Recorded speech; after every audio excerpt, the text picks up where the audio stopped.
A'udzubillahi minasyaitonirrajim. Bismillahirrahmanirrahim. Assalamualaikum warahmatullahi wabarakatuh. Kembali lagi di channel Sampul Hitam, yang tentunya akan berbagi cerita kepada teman-teman. Dan untuk cerita kali ini masih melanjutkan kisah yang sebelumnya, yang berjudul Kisah Tragis Penari Jaipong. Cerita ini ditulis oleh Ocha Mariadi. Dan bagi teman-teman yang penasaran dengan sang penulis, teman-teman bisa langsung cek link yang saya sudah siapkan, ada di kolom deskripsi. Bagaimanakah untuk kelanjutan cerita kali ini? Ini dia kisahnya. Selamat mendengarkan. Sumi, kamu kenapa sayang? Kenapa kau berlari seperti ini? Mas Dimas terkejut melihat aku berlari dengan kondisi yang acak-acakan. Mas Hardi. Mas Hardi. Iya sayang, Hardi kenapa? Tadi Mas Hardi ingin memperkosa aku, Mas. Apa? Mereka terkejut dengan kata-kataku. Sayang, Hardi dari tadi di sini ngobrol bersama Mas dan Bapak. Jadi tidak mungkin Hardi mencoba menyakitimu, ucap Mas Dimas dengan lembut. Iya nak, Hardi dari tadi di sini bersama Bapak dan Masmu. Kami sedang membicarakan tentang pabrik kita nak, balas Papa. Tidak Mas, tadi di atas dia menarik dan memaksaku. Aku tidak bohong Mas, percaya sama aku. Shh, sayang, Mas percaya sama kamu. Sudah, jangan nangis lagi ya sayang. Pasti kamu mimpi buruk lagi. Mas Dimas membelai rambutku dan menghapus air mataku. Tapi Mas, aku... Iya sayang. Sudah, Mas percaya sama kamu. Hahaha, istri mudamu sudah mulai gila Mas. Ini semua azab untuk orang yang sudah merusak kebahagiaan orang lain. Tiba-tiba Mbak Lilis datang dan menghinaku. Diam kau perempuan bodoh, teriak Mas Dimas. Kenapa? Kau tersinggung Mas? Hardi dan aku jelas-jelas ada di sini bersama Bapak. Tidak mungkin satu orang berada di tempat yang berbeda. Apalagi Mas, sebutan untuk orang yang sudah tak waras seperti istri mudamu itu. Dasar anak haram. Diam kau Lilis. Kau sudah keterlaluan. Sumi ini anakku, sama seperti Bayu, Dimas dan Joko.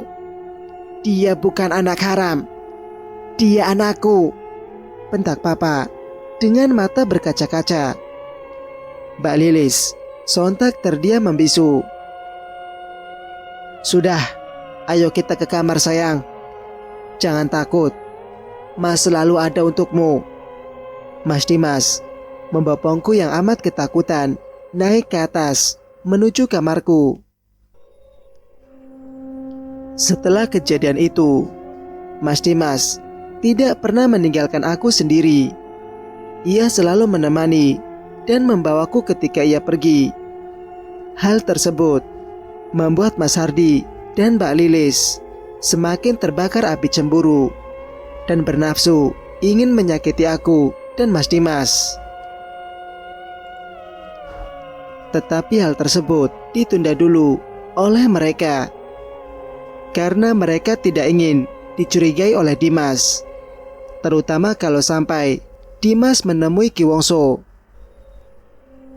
Kejadian demi kejadian aneh sekarang tidak pernah aku rasakan lagi. Aku merasa sangat lega dan bahagia dengan hari-hari ini. Sampai di pagi hari, Pak Kades datang dan mengundang kami sekeluarga untuk datang di acara nikahan adik laki-lakinya. Bapak sangat antusias, menyetujui, dan mengajak kami semua. Aku meminta Mas Dimas agar mengizinkan aku ikut bersama mereka, dan Mas Dimas pun menyetujuinya. Hari itu pun datang. Semua bersiap untuk pergi. Mereka menungguku yang tengah berpakaian baju hamil berwarna hijau telur asin, sandal berwarna putih, rambut panjang terurai, dihiasi jepitan kecil rapi, menyelip di poni rambutku. Dan aku pun keluar dari kamar dan segera menemui mereka yang telah lama menungguku. Aku turuni anak tangga dengan pelan. Mereka melongo melihatku yang menuruni tangga itu, dan mereka memuji kecantikan dan penampilanku, kecuali Mbak Lilis yang terlihat sinis melihatku. Oh Tuhan, sungguh cantik istri saudaraku ini. Kenapa Tuhan Kau menjodohkan dia dengan Dimas, bukan denganku? Hahaha. Bercanda Mas Dimas. Tapi istri mudamu ini benar-benar cantik, ucap Mas Hardi. Diam kau, balas Mas Dimas. Singkat cerita, akhirnya kami pun sampai di kediaman adik Pak Kades yang tak jauh dari rumah kami, hanya berjalan beberapa menit saja. Riuh suasana di sana. Semua tamu berdatangan. Keluarga Pak Kades menyambut kami dengan hangat. Aku duduk setelah Mas Dimas mengambilkan aku makanan, dan Mas Dimas menyuapiku dengan penuh kasih sayang. Tiba-tiba Mbak Lilis datang dan menarik tangan Mas Dimas. Mas, ayo, Budek mencarimu. Ayo ikut sayang, ucap Mas Dimas kepadaku. Mas, sebentar saja. Istri mudamu tak akan hilang. Bude ingin bertemu denganmu, balas Mbak Lilis dengan ketus. Mas tinggal dulu ya. Kamu jangan kemana-mana ya sayang. Ayolah Mas. Mbak Lilis menarik tangan Mas Dimas. Lalu mereka berbincang. Entah apa mereka bicarakan. Kelihatannya mereka sangat bahagia. Tiba-tiba sekelompok ibu-ibu datang menghampiriku. Mereka menghina dan meledekku. Sumi, kamu Sumi, istri mudanya Dimas kan? Kata salah satu dari mereka. Enak ya jadi kamu. Sudah dipungut, dijadikan putri oleh Pak Ruslan, dan Dimas menikahimu, menjadi ayah dari anak haram yang kau kandung, ucap salah satu dari mereka lagi. Sumi, berapa orang sih yang memperkosamu? 1, 2, atau mereka beramai-ramai menggilirmu? Biasanya kan kalau perampok itu banyak. Iya kan ibu-ibu? Iya. Siapa bapak dari anak itu? Masa bapaknya banyak? Iya. Mereka memandangku sinis dan jijik. Tidak terasa, air mata berjatuhan membasahi pipiku yang mulus dan memerah menahan malu. Aku berlari keluar. Aku berlari keluar untuk pulang. Aku ingin sekali mengajak Mas Dimas pergi, tetapi Mas Dimas kelihatan asik berbincang. Dan akhirnya aku putuskan untuk pulang sendirian. Tiba-tiba di tengah jalan turun hujan yang sangat besar dengan petir menyambar-nyambar. Aku sangat kedinginan dan ketakutan. Ku percepat langkahku dan ku tinggalkan sandalku yang tiba-tiba saja terputus. Akhirnya, aku sampai rumah dengan pakaian basah dan sangat kotor terkena tanah. Ya Allah, Neng Sumi. Kenapa kau, Neng? Mas Dimas mana? Kenapa Neng pulang sendirian? Pasal kuyup seperti ini. Mbok, Mbok. Aku menangis memeluk Mbak Munah. Sudah, ayo masuk Neng. Nanti Neng masuk angin. Mbak Munah pun membawaku masuk, mengganti pakaianku, mengolesi perut, kaki dan punggungku dengan minyak telon, lalu menyelimutiku.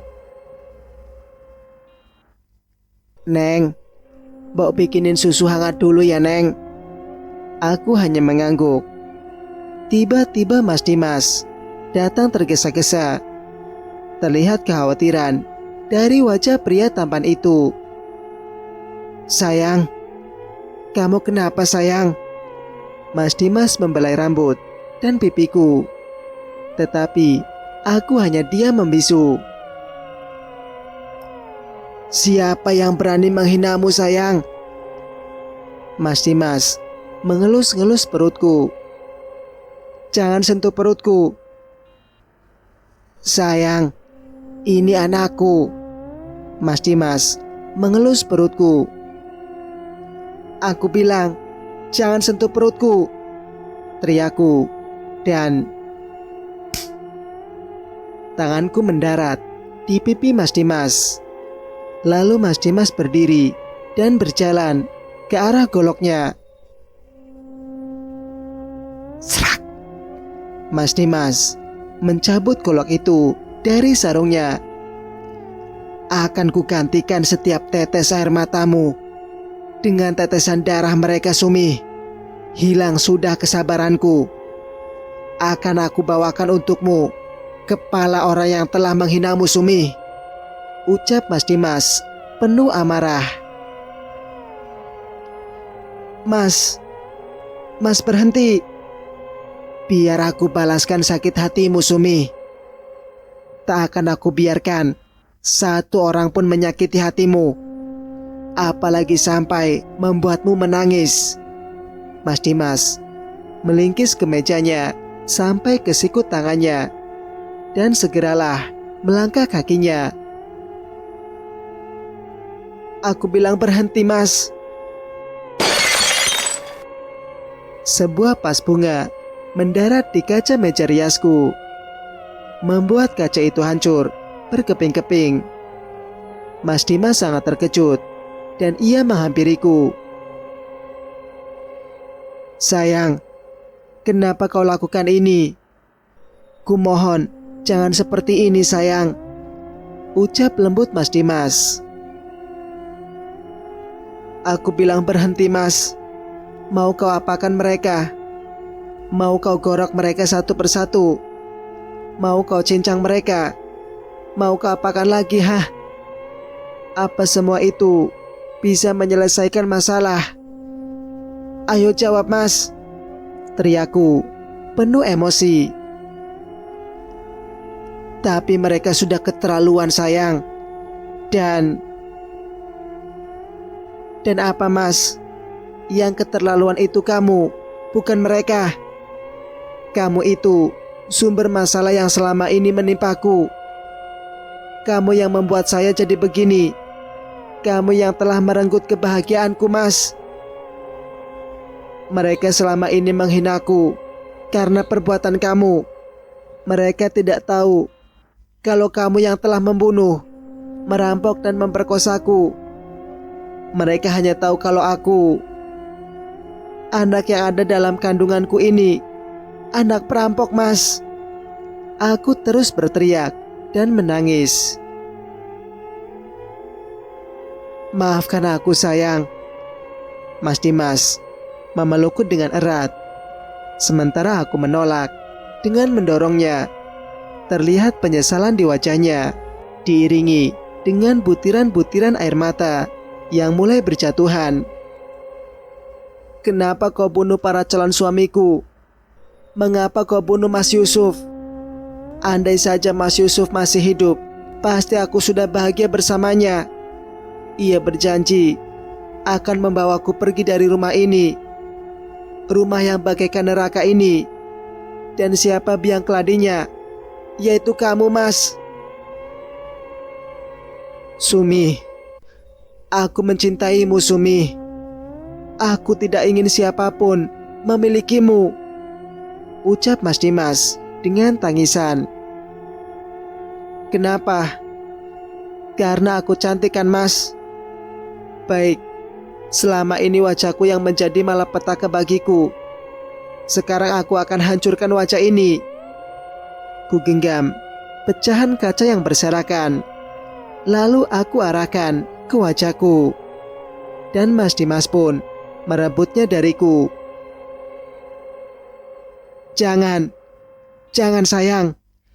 Jangan kau lakukan itu. Mas Dimas membuang pecahan kaca itu dari tanganku dan memeluk erat tubuhku. Kenapa, Mas? Apakah kau takut wajahku menjadi buruk rupa dan kau akan jijik denganku, Mas? Tidak, sayang. Aku mencintaimu dengan tulus. Aku tidak pernah memandang wajah ataupun yang lainnya. Dari kau masih bayi, rasa sayang itu sudah ada di hatiku ini. Dan lambat laun, rasa itu berubah jadi rasa cinta. Tetapi sayangnya, kau maupun bapak tak menyadarinya. Hingga bapak selalu menjodohkanmu dengan beberapa laki-laki yang ia pilih. Dan aku tidak suka itu, sayang. Sampai akhirnya aku bertindak gila seperti itu, sayang. Maafkan Masmu ini, sayang. Kalau cara Mas mencintaimu salah. Mas tulus sayang dan cinta kepadamu. Mas ingin kau, aku dan anak kita hidup bahagia selamanya. Dan Mas berjanji akan mengatakannya kepada semua orang kalau anak yang kamu kandung adalah darah daging Mas. Mas janji, sayang. Kamu percayakan? Kulihat ketulusan terlihat di wajah Mas Dimas yang dibasahi air mata. Tidak, aku tidak percaya semua ucapanmu. Baik, akan aku buktikan. Mas, apa-apaan sih, Mas? Cukup. Mas Dimas melukai tangannya dengan goloknya yang tajam. Darah segar keluar dari beberapa luka yang ada di tangannya. Apa ini, Mas? Ya Allah, Neng. Sudah. Kalian jangan berantem terus. Kasihan dedek bayinya. Jangan terlalu stres, Neng. Tidak baik untuk kandungan dan kesehatanmu, Neng, ucap Mbak Munah yang terkejut melihat keadaan kami. Tinggalkan kami berdua, Mbok, ucap Mas Dimas. Sudah, Mas. Obati dulu lukamu. Biar Mbok bersihkan kamarnya agar Neng Sumi bisa beristirahat dengan nyaman. Aduh, belingnya ini kalau sampai tertusuk kaki. Wanita tua yang setia mengurusku dari kecil mulai membersihkan pecahan kaca itu. Mbok, terima kasih ya. Sama-sama, Cahayu. Beristirahatlah. Jangan lupa minum susu dan vitaminnya ya, Neng. Dan percayalah dengan Mas Dimas, ia sangat tulus mencintaimu, Neng. Aku hanya mengangguk, dan Mbak Munah pun pergi meninggalkanku. Lalu Mas Dimas datang dan mengunci pintu kamarku. Minum vitaminnya ya, sayang. Mas Dimas memberikanku vitamin dan segelas air. Kulihat tangannya belum ia obati. Mas, tanganmu Tidak apa-apa sayang. Ini tidak sakit sayang. Sekarang ayo buka mulutmu. Nah, pintar istri mas ini. Mas, maafkan aku karena aku kau. Shh, sudah, jangan dibahas lagi. Sekarang sini Tuan Putri tidur. Biar mas menjagamu. Mas Dimas mencium lembut keningku dan merangkul mesra tubuhku. Aku mencintaimu mas. Kutempelkan kepalaku ke dada Mas Dimas. Aku juga sangat mencintaimu. Mas Dimas membelai pipiku dan mencium lembut bibirku. Lalu kami pun. Keesokan harinya, setelah selesai sarapan, aku dan Mas Dimas pergi ke kebun sampai sore hari. Dan Mas Dimas mengantarku pulang ke rumah. Lalu ia pergi lagi karena masih ada sedikit urusan. Aku melangkahkan kakiku menuju dapur untuk menaruh sayuran yang aku bawa dari kebun. Kulihat rumah nampak sepi karena orang rumah masih sibuk dengan pekerjaan mereka. Dan Mbok Munah, ia tengah memberi makan sapi di kandang belakang rumah kami. Tiba-tiba saja terdengar suara kaki tengah berlari dari ruang tamu. Dan ternyata suara kaki itu adalah kaki Mbak Lilis. Ia menyelinap masuk ke kamarnya Mas Hardi. Aku penasaran dan mengikutinya dari belakang. Lalu alangkah terkejutnya aku melihat mereka saling berpelukan dan berciuman. Apa yang mereka berbuat di belakang Mas Dimas? Kataku dalam hati. Mas, kapan kau lancarkan lagi rencana kita? Ucap Mbak Lilis. Tenang saja sayang. Secepatnya aku akan singkirkan Dimas dan Sumi sayang. Balas Mas Hardi. Apa? Konspirasi apa ini? Kataku dalam hati lagi. Iya, lalu kau, aku dan anak kita Surya akan hidup bahagia mas. Hah? Apa? Aku terkejut. Hingga tak terasa aku menyenggol sebuah guci yang ada di belakangku. Siapa itu? Aku segera berlari menjauhi kamar itu. Kuturuni anak tangga dengan cepat. Dan ketika anak tangga terakhir, aku terjatuh. Mas Dimas. Sakit mas. Mas Dimas, tolong mas. Aku merangkak kesakitan setelah terjatuh. Sumi mas. Mbak Lilis terkejut setelah melihatku. Sumi mengetahui rahasia kita Lilis. Mas Hardi pun sama terkejutnya. Ya Allah Neng. Neng Sumi kenapa Neng? Masya Allah. Ayo bangun Neng. Tiba-tiba Mbak Munah datang dan menolongku. Sakit Mbok. Sakit. Darah. Neng, kamu mengeluarkan banyak darah. Ya Allah, bagaimana ini? Mbak Munah syok melihat darah yang terus mengalir deras di kakiku. Lilis, ayo kita turun dan tolong dia. Mas Hardi pun berlari turun setelah melihat keadaanku. Astaga, merepotkan saja. Mudah-mudahan saja dia cepat mati, ucap Mbak Lilis dengan sinis. Sakit Mbok. Panggilkan Mas Dimas Mbok. Aku mau diam Mbok. Aku terus berteriak kesakitan.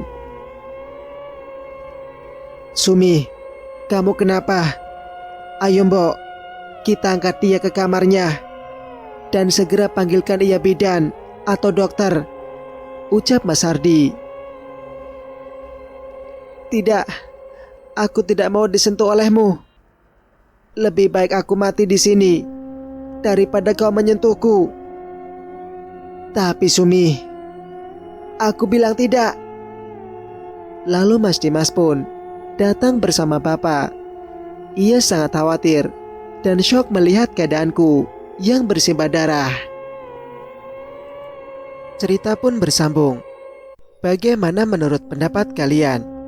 Jika kalian suka dengan ceritanya, jangan lupa like, komen, dan subscribe channel ini agar bisa mendengarkan cerita-cerita berikutnya. Wassalamualaikum warahmatullahi wabarakatuh.